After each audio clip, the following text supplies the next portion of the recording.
Depois de aprovado por deputados e senadores, o auxílio financeiro a agricultores familiares que foram impactados pela Covid-19 foi vetado pelo presidente Bolsonaro. O recurso seria repassado para produtores que não tivessem recebido o auxílio emergencial. No total, seriam 5 parcelas de R$ 600, ou seja, R$ 3.000. E vamos conhecer mais detalhes sobre esse projeto que foi vetado com o relator na Câmara dos Deputados, que é o deputado Zé Silva, do Solidariedade de Minas Gerais. Bem-vindo, deputado Zé Silva. Gena, eu que agradeço, um prazer poder falar desse tema tão importante para o Brasil. Deputado, eu queria que o senhor explicasse para a gente, o governo alegou que não havia no projeto a definição de onde sairiam os recursos. Isso não estava previsto mesmo? Bem, Regina, esse conjunto de medidas, que são 5 medidas fundamentais, que é o auxílio emergencial, um fomento para os agricultores retomarem a economia, um crédito especial, aquisição de alimentos dos agricultores familiares, especialmente os feirantes que não vendem em nenhum programa do governo, e renegociação de dívidas rurais, eles foram amplamente debatidos e redigidos de acordo com a própria equipe técnica do Ministério da Economia, do Ministério da Agricultura, da Conab, e isso tudo numa perspectiva de quem decidiria o volume de recursos em cada uma das medidas é o próprio governo, a não ser o auxílio emergencial, que, no meu ponto de vista, o governo está fazendo um desvio de finalidade. Não sei se poderia nem chamar de uma pedalada de função, que o governo, na justificativa dos vetos, diz que os agricultores familiares terão que acessar o auxílio emergencial, que foi aprovado pela Câmara e pelo Senado, que não é destinado para o meio rural, mas sim para os trabalhadores informais urbanos, já que 2.400.000 aproximadamente, segundo o próprio governo, já receberam e perdem o direito à aposentadoria, se não tivesse sido sancionado um desses quesitos da lei.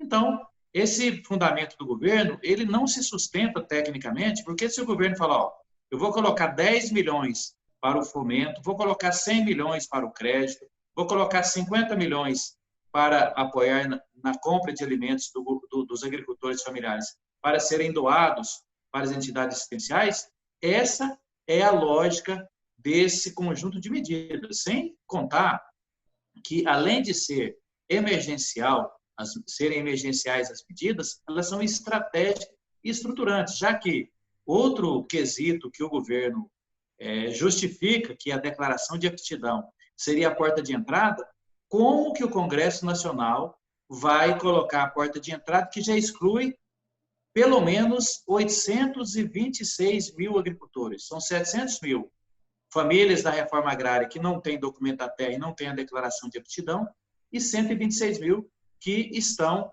com as suas declarações de aptidão suspensas. Por isso que nós propomos, nesse conjunto de medidas, uma nova porta de entrada pelo órgão dos mais importantes da agricultura brasileira, que é a Anatel.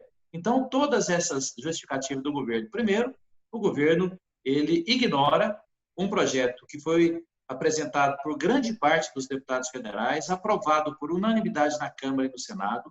É o único segmento da população brasileira que não teve nenhuma medida que possa atendê-los, a não ser nesse desvio de finalidade, quando eles recebem o auxílio emergencial dos trabalhadores urbanos. É também muito importante considerar que eles não receberam nem as medidas anunciadas no Plano Safra, não contempla esses agricultores. Depois, o próprio Conselho Monetário Nacional, o Ministério da Agricultura, anunciaram outras medidas que também não contemplam esses agricultores, e, principalmente, um projeto que chama Garantia Safra, que é um fundo que não é só do governo federal. O agricultor paga uma parte, o município paga uma parte, o Estado paga uma parte, e a justificativa do governo é que, se atendesse esses agricultores, esse fundo ficaria sem recursos. Agora eu pergunto, qual que é mais importante? Atender esses agricultores nesse momento tão sombrio de pandemia, ou o recurso ficar no caixa desse fundo? Eu prefiro salvar as vidas e atender esses agricultores. Deputado, como o senhor bem lembrou, foi praticamente unanimidade entre deputados e senadores a aprovação dessa proposta. Há agora acordo para se derrubar esse veto do governo? Bem, quando nós fizemos 2 sessões históricas do Congresso Nacional, as 2 primeiras de forma remota, nós combinamos, nós, eu como líder do meu partido, como relator desse projeto, tanto com o senador Eduardo Gomes, que é o líder do governo no Congresso, e o deputado Ricardo Barros, que é o líder do governo na Câmara dos Deputados, de que nós não derrubaríamos um dos vetos, que é das dívidas da agricultura familiar, se nesse conjunto de medidas o governo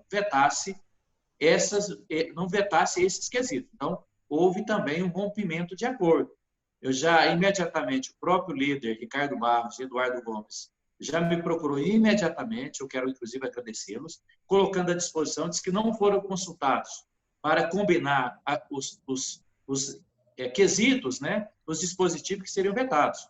Então, a primeira etapa agora, eu já estive com a ministra Tereza Cristina, apresentando para ela os motivos e a necessidade, se o governo, se não combinarmos em derrubar rapidamente os vetos, o governo anunciar outras medidas que venham atender.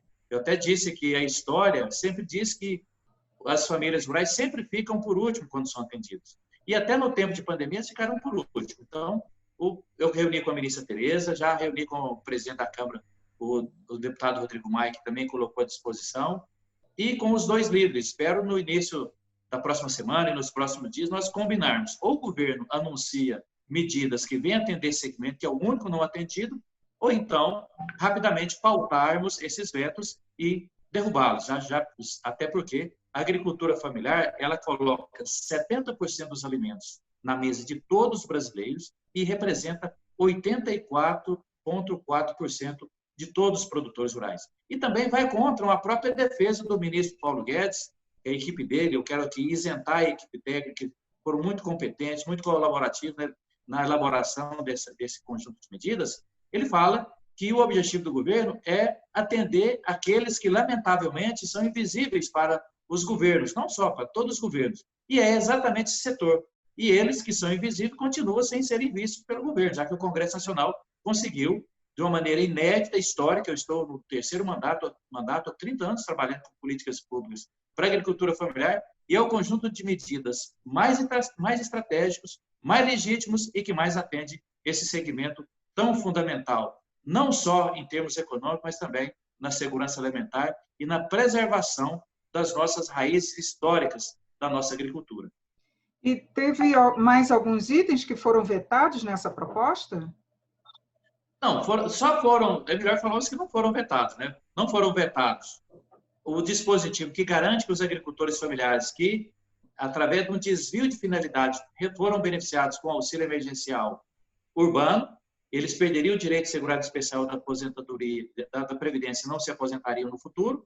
Foi mantido também o pagamento da cédula de produtor rural, quando vendeu para o governo, pagar em produto essa venda, em vez dele pagar a cédula de produtor rural em recurso. O Tribunal de Contas fiscalizar a aplicação dessas medidas. Todas as outras 5 medidas foram vetadas. O auxílio emergencial para a agricultura familiar, o fomento para o agricultor retomar sua economia, um crédito rural que não é de graça, ele vai pagar depois, o apoio na comercialização para os feirantes que não tenham a venda direta em nenhum programa do governo, e a renegociação de dívidas rurais, que foi vetado na MP do Agro e agora foi vetado também nessas medidas para a agricultura familiar.